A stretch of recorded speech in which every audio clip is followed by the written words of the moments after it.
Olá, turma, bem-vindos de volta à aula de língua portuguesa.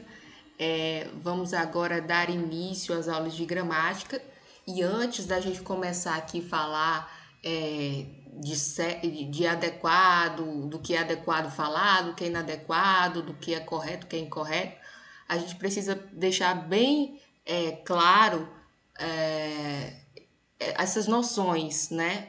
Saber exatamente o que significa estar falando adequadamente e estar falando inadequadamente.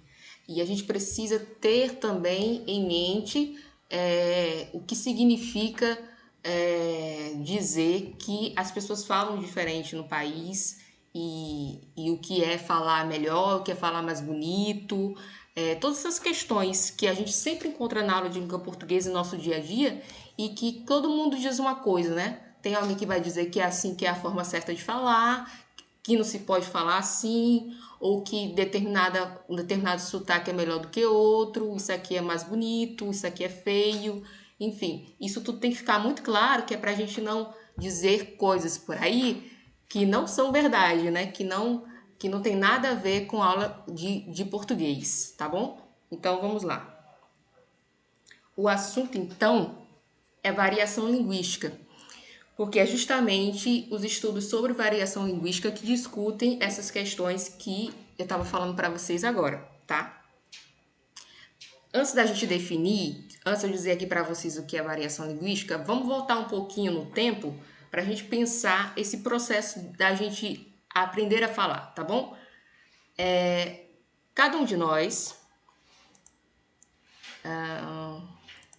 cada um de nós, quando nasce, começa a aprender a língua em casa, com os familiares. Ao ouvir as pessoas falando, nós também vamos, aos poucos, apropriando-nos do vocabulário e das leis combinatórias da língua, tá? Então, é dessa forma que a gente aprende a falar, né? De forma totalmente espontânea, a gente vai ouvindo e daqui a pouco, quando se percebe, a criança já tá falando. Por quê? Porque ninguém ensina para ela, por isso que é espontâneo.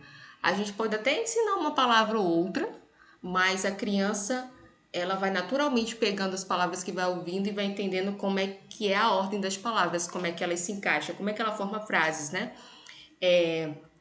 A gente chega na aula de língua portuguesa e aí vai entender que a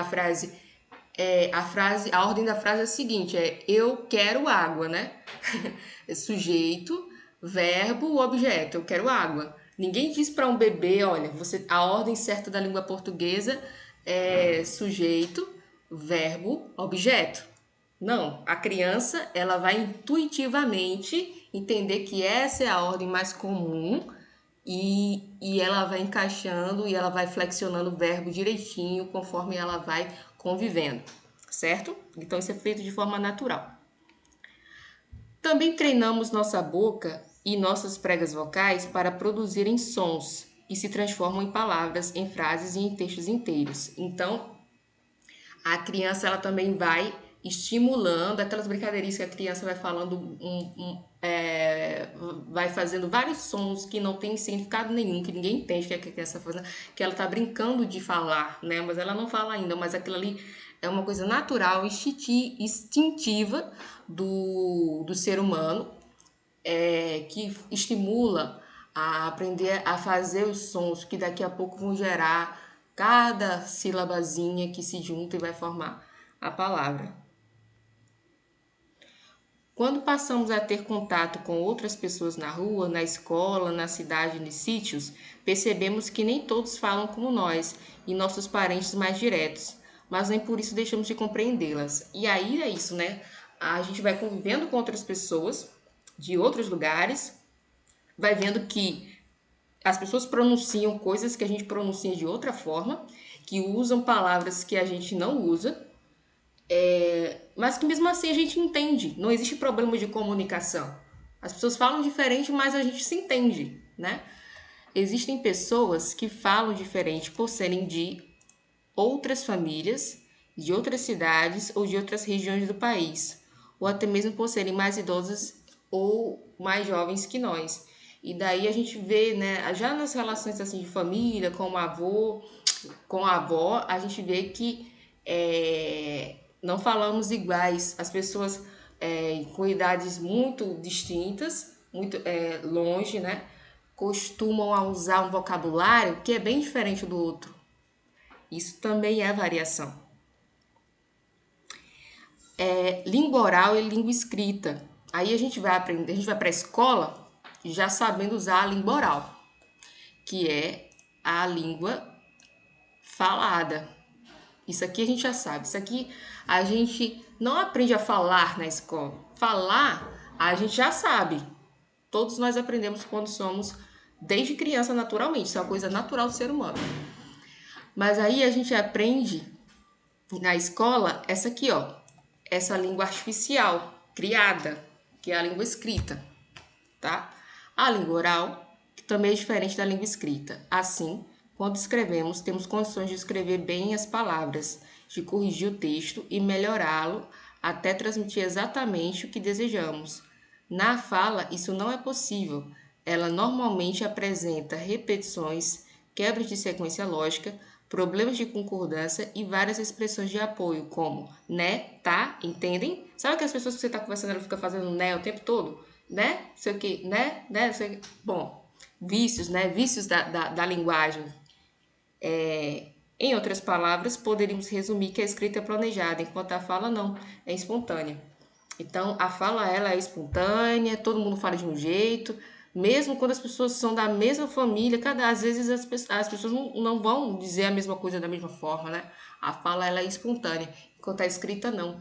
A escrita é pensada justamente para você homogeneizar a forma que o código vai ser transmitido entre as pessoas, né? O código da escrita.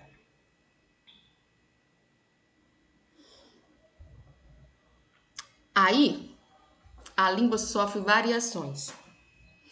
Variação, vocês já devem saber que variação é o quê, né? É uma diversificação. São diferentes opções. Eu digo que eu tenho uma coisa variada quando eu tenho diferentes opções. E é bem isso que acontece na língua. A língua falada, ela tem diferentes opções para se manifestar, para ser expressada. E aí vamos à definição de variação linguística. Variação linguística é um fenômeno natural, tá? Portanto, se é natural, quer dizer que ninguém pode criar, projetar uma variação linguística. Ninguém pode interferir isso de maneira proposital. É um fenômeno natural. É um fenômeno natural e podemos acrescentar aqui que é um fenômeno natural e social da língua, que faz com que seus falantes produzam diferentes formas de expressar o mesmo significado. Então, se eu perguntar para vocês o que é variação linguística, vocês podem resumir assim: variação linguística são diferentes formas de expressar o mesmo significado. Vamos aqui para um exemplo. Tá vendo essa fruta? Vamos lá. No Sudeste, essa fruta é conhecida como tangerina. No Sul, é bergamota. Já no Nordeste, é chamada de mimosa e laranja cravo. Existem outras variações como mandarina, fuxiqueira e manjerica. E aí a pergunta, né? Qual é a palavra certa para essa fruta? Não existe a palavra certa, tá? O que existem são existe variação, existem diferentes formas de se referir ao mesmo significado, ao mesmo objeto, tá? E que existe também o que é mais falado, né? A maioria da população brasileira se utiliza qual palavra para poder se referir a essa fruta? Ou no seu estado, a gente vai usar qual palavra que é a palavra mais conhecida? O que existe é isso, tá? Não existe nenhum estado, nenhuma região do Brasil que tenha poder de ditar o que é certo e o que é errado. Existe uma variação e os falantes usam formas diferentes para se referir a uma mesma coisa, tá? Isso vai ficar mais claro nas próximos slides. A variação, ela existe porque as línguas possuem a característica de serem dinâmicas e sensíveis a fatores como região geográfica. Então, de uma cidade para outra, de um estado para outro, a língua ela vai se modificar porque são diferentes povos com diferentes culturas, diferentes comportamentos, e isso vai modificar a língua. O, o, o gênero também, né? Vai modificar a língua. A idade, e porque podemos dizer que é mais comum vermos no Brasil pessoas que se identificam com o gênero feminino falarem de tal maneira e pessoas que se identificam com o gênero masculino falarem de tal maneira. Existe muita discussão em cima disso, mas isso também é considerado um fator da variação. A idade também é um fator que vai influenciar na variação, porque uma criança não fala da mesma forma de um adulto e nem um adolescente fala da mesma forma de um idoso e vice-versa. A classe social também vai influenciar, geralmente pessoas que não tiveram acesso à cultura letrada, ou seja, não tiveram acesso à escolaridade, não vão falar da mesma forma que a pessoa que teve acesso.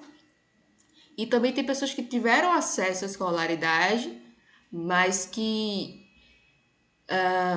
ainda assim não falam da mesma forma que uma pessoa que teve um ensino superior, uma especialização, né? A gente nota que quanto mais acesso a pessoa teve à cultura letrada, a leituras, nesse sentido, isso vai modificando a forma como a pessoa fala, vai influenciar, tá? E o grau de formalidade também vai influenciar na forma como as pessoas falam, porque todos nós sofremos a mudança da nossa fala a depender de onde estamos, de com quem estamos falando. A forma como você fala com seu pai e sua mãe não é a mesma forma como você fala com um amigo, tá?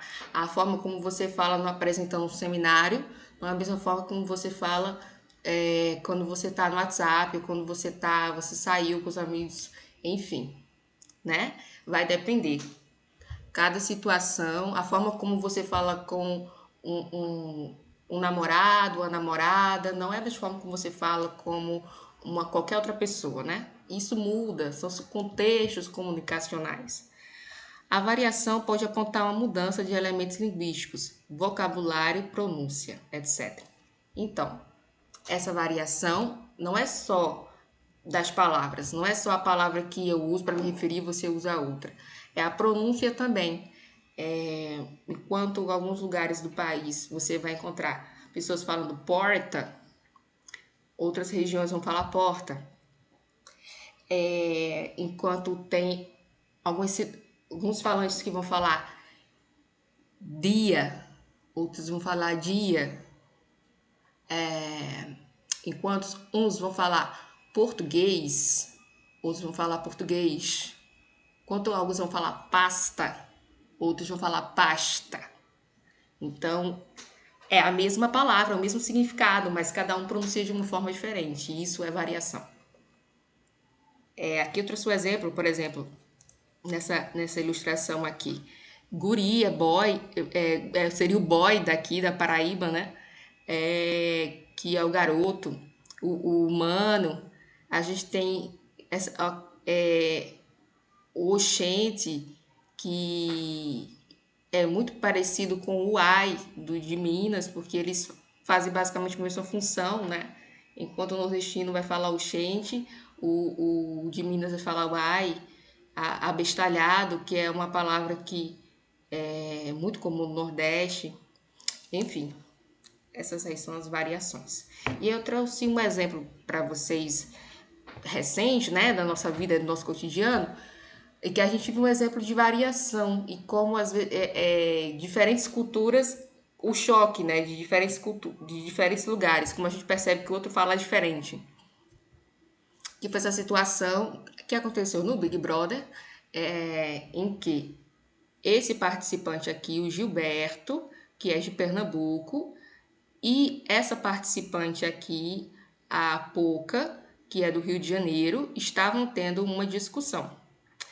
E aí, o Gilberto falou o seguinte: eu não vim do lixo para perder para basculho, disse o pernambucano a cantora em meio aos debates sobre o jogo dentro do reality show.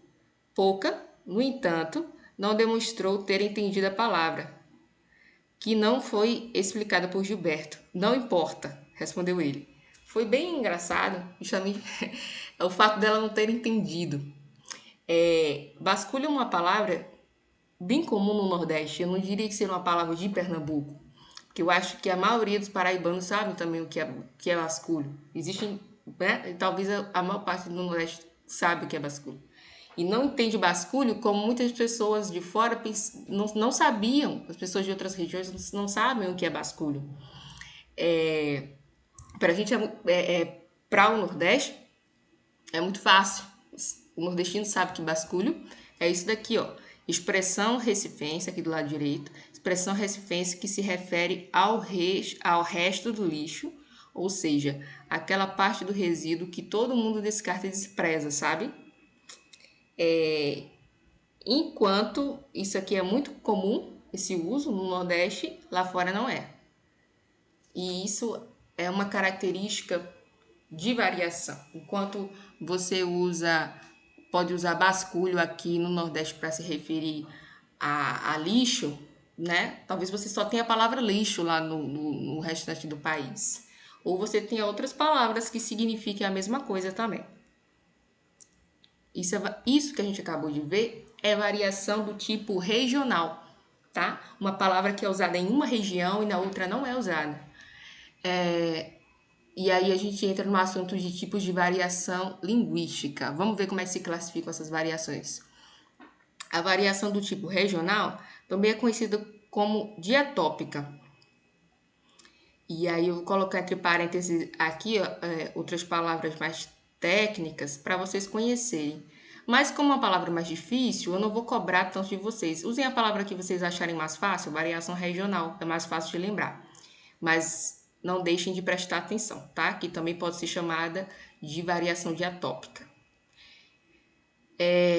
Conforme a região do falante, o uso da língua varia, pois estes têm vocabulário e pronúncia próprios de sua região. O que não significa dizer que região X fala melhor ou mais bonito do que a região Y. Quem assim pensa comete preconceito linguístico. E isso é um ponto central da nossa aula de hoje. Não existe um jeito de falar que é melhor e é mais bonito do que outra região. O que existe é regiões que por causa da desigualdade social, da desigualdade econômica, são consideradas regiões mais desenvolvidas, onde está o centro do poder e do controle, e outras regiões que são consideradas menos desenvolvidas, que são regiões mais exploradas, certo? E essas regiões, por causa disso, por causa dessa relação de poder em que elas se encontram em inferioridade, essas regiões acabam sendo relacionadas a um falar feio, a um falar errado, a um falar esquisito, entendeu? Às vezes a gente tem muito isso no Brasil, de a região norte e nordeste serem regiões em que as pessoas falam feio e que as pessoas não sabem falar, e essa região sofre muito preconceito com a região sul do país, às vezes com o resto todo do país, porque outras regiões acham que falam mais bonito e melhor, mas isso não existe, isso não é um fato, isso não tem nada a ver com a aula de português, isso tem nada a ver com a ciência linguística, porque ninguém disse, quem foi que disse que essa região fala melhor? Quem foi que disse que essa região fala feio, né? Cada um que diz aquilo para se sentir superior. Isso é mais uma questão política, uma questão econômica do que qualquer outra coisa, tá? Isso é preconceito linguístico. Um exemplo. Um falante nordestino, ao chegar numa feira livre no Rio de Janeiro, diz ao vendedor: quero 1 quilo de macaxeira. E o vendedor responde: caramba, não tenho mandioca, serve? O falante nordestino examina o produto e diz: vou levar, é a mesma coisa. Então aqui vejam que no caso o vendedor sabia o que era macaxeira, mas ele sabia que essa palavra macaxeira não é a palavra que é usada lá no Rio de Janeiro para essa comida aqui. Lá se usa mandioca. Então ele usa dessa ironia para poder ditar o que é certo, tá? Para o nordestino. Justamente por causa dessa relação de poder que existe entre as regiões. Todo esse histórico do êxodo rural mexeu muito com a cabeça das pessoas, tá? E aí tem muito preconceito linguístico, sim, no país. E aí principalmente, cabe à região sul mudar o seu comportamento, se conscientizar, e também é muito importante que a região Nordeste, os falantes do Nordeste, se afirmem e se orgulhem do seu modo de falar para jamais se colocar nesse lugar de inferioridade de forma conformada, jamais se conformar com isso, porque isso não tem base científica nenhuma de dizer que o Nordeste não fala bonito e etc, tá? Variação histórica. É comum, que também é conhecido como diacrônica. Lembra de cronologia, cronos, tempo. Então, por isso, tempo, diacrônico. É por isso que essa palavra está relacionada com histórico. Aqui é uma dica para lembrar melhor, variação histórica. É comum as pessoas de diferentes épocas utilizarem um vocabulário diferente e, na maioria das vezes, também escreverem de modo diferenciado devido às variações da língua no tempo, as quais atingem a faixa etária dos falantes. Um exemplo vivo para nós é a reforma ortográfica, a qual muda o jeito de escrever algumas palavras. Então, veja o seguinte. Houve reforma ortográfica, eu acho que ainda na época de vocês houve reforma ortográfica, lá no início da escolaridade de vocês, que onde vocês entraram na escola, mas o Brasil já teve várias reformas ortográficas.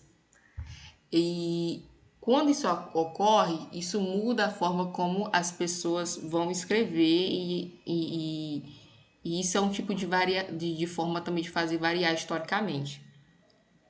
Mas também, por exemplo, né, hoje não se acentua mais ideia, antigamente se acentuava. Hoje não se usa mais hífen na palavra autorretrato, antigamente se usava. Antigamente, quando você tinha palavras com dois O, né, voo, você colocava um acento circunflexo, agora você não coloca mais, tudo por causa da reforma ortográfica. E isso é um fato histórico, né? Porém, não é só isso. A variação histórica ela vai se apropriar, ela vai partir de diferentes elementos históricos, de causas históricas que vão fazer variar a fala. Exemplo, num consultório entra um avô, 65 anos, e o neto, 10 anos. O avô olha para o médico e fala: Doutor, quero que o senhor me receite um remédio para meu neto que está com difruço. O médico, meio aturdido, compreende a fala do senhor e começa a prescrever a medicação. Eis que o neto interrompe: Vovô, eu não tenho essa doença aí não, tenho apenas um leve resfriado.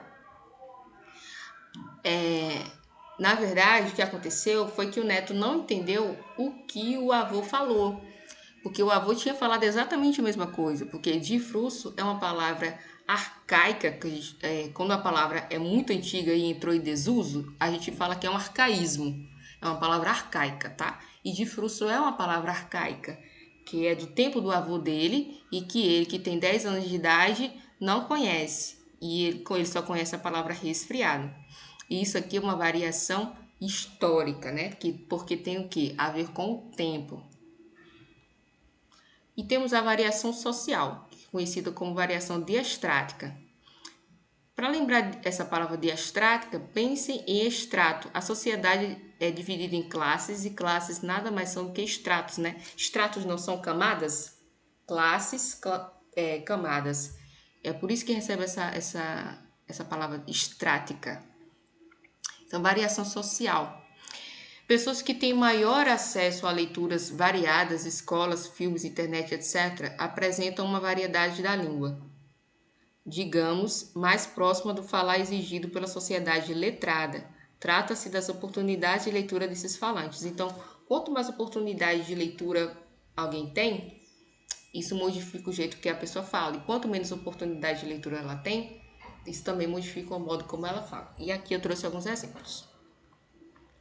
Ó, é mais comum que uma pessoa que teve...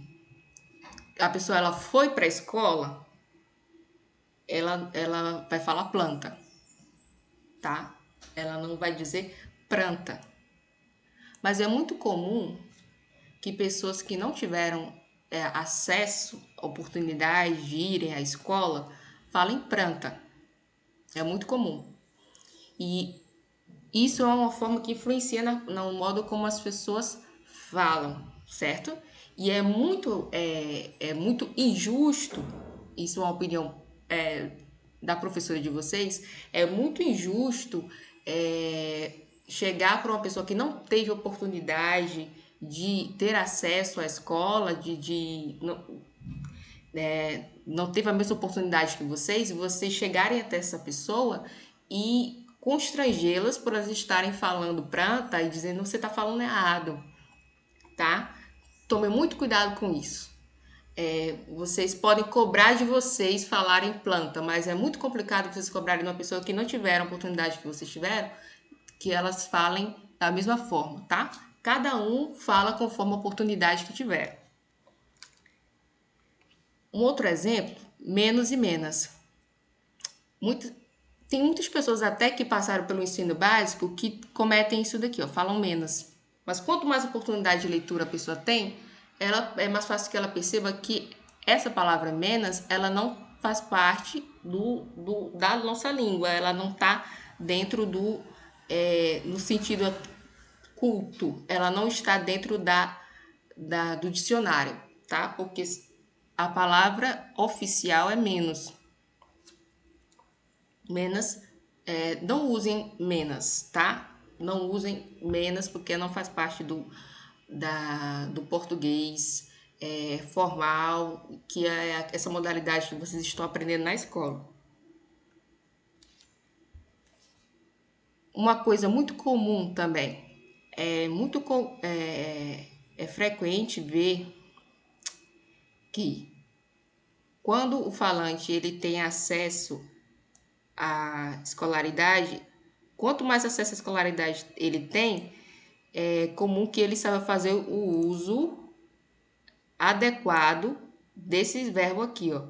Para eu fazer, ao invés de fazer o uso inadequado para mim fazer, tá? Olha isso daqui. É para eu fazer. Para mim fazer é um desvio da norma, né? Por quê? Porque antes do verbo no infinitivo, fazer, comer, cantar, procurar, eu uso eu não uso mim. É para eu fazer, é para eu cantar, é para eu dizer, é para eu correr. Sempre que tá vendo aqui, ó, primeira conjugação é R, sempre que o verbo tá assim com esse R no final, é eu e não mim, tá? E isso aqui é uma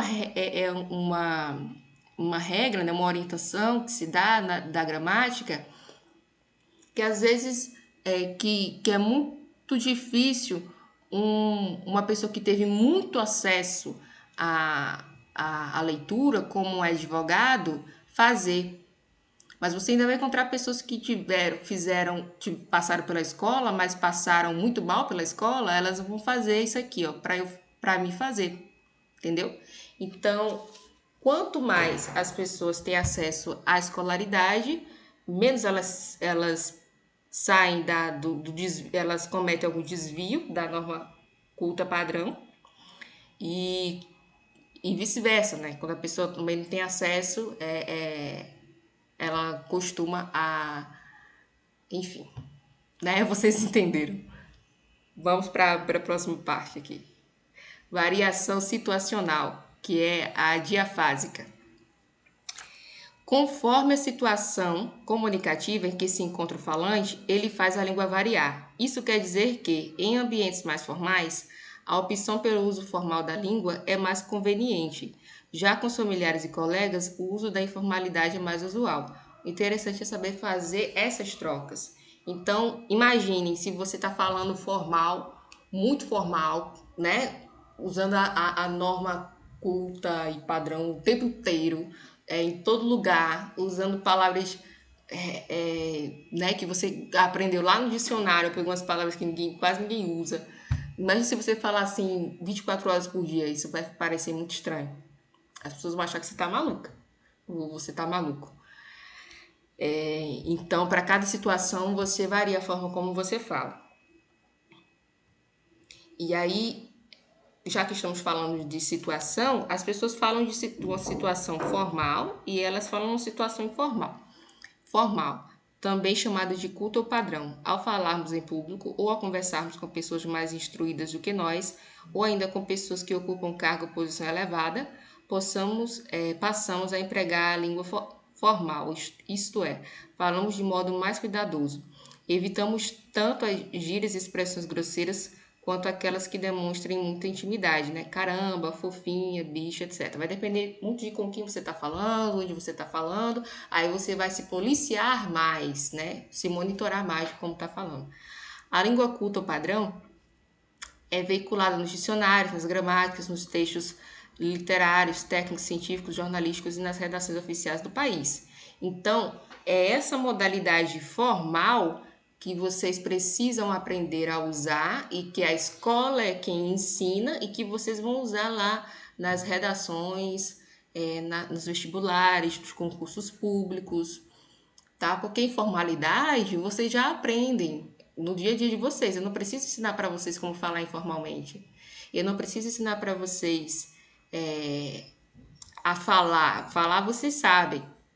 O que eu preciso ensinar para vocês é como falar o português formal, tá? O português preciso ensinar para vocês a norma culta padrão, que é uma forma de falar, tá? É uma forma da língua se expressar, não é a única, mas é aquela que é cobrada nas seleções que vocês vão participar durante a vida de vocês e momentos também formais que vocês vão participar durante a vida de vocês. E informal é isso, né? Se a conversa for com pessoas conhecidas, com as quais temos intimidade ou mesmo familiaridade, podemos falar de modo formal, mais popular e menos policiado, pois nosso interlocutor não se chocará com a nossa linguagem.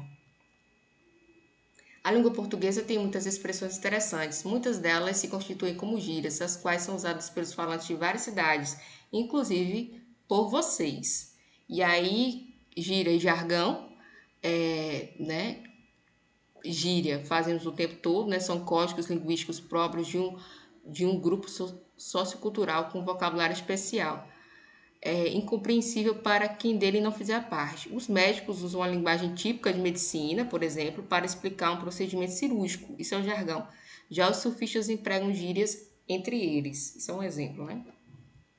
Calão ou baixo calão é uma realização linguística caracterizada pelo uso de termos baixos, grosseiros, obscenos que, dependendo do contexto, muitas vezes chocam pela falta de decoro e desvalorizam socialmente aqueles que os empregam. Então, aí você tem o que? O palavrão, né? São as palavras que são usadas para xingar e então para expressar sentimentos muito fortes, mas que não são apropriados para falar de forma respeitosa. E aí a gente pode finalmente fechar a nossa aula aqui pensando nisso, né? O que é preconceito linguístico? Quando se afirma que alguém não sabe falar corretamente porque não utiliza a variedade de maior prestígio social, ou seja, a culta, ou mesmo quando não se aceita uma diferença na pronúncia ou no léxico de uma pessoa, comete-se preconceito linguístico.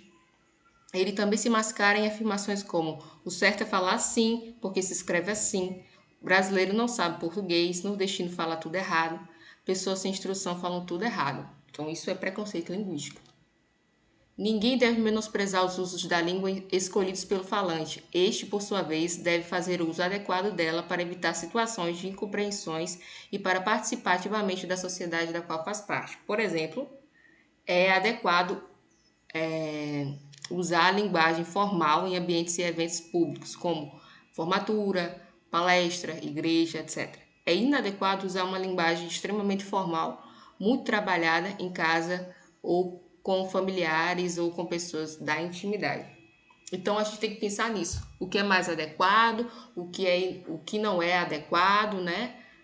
Adequado e inadequado. O que faz parte da norma padrão, quando eu quiser usar, o que é que se desvia quando eu precisar usar essa norma mais formal da língua. E é isso, eu espero que vocês tenham entendido e até a próxima aula.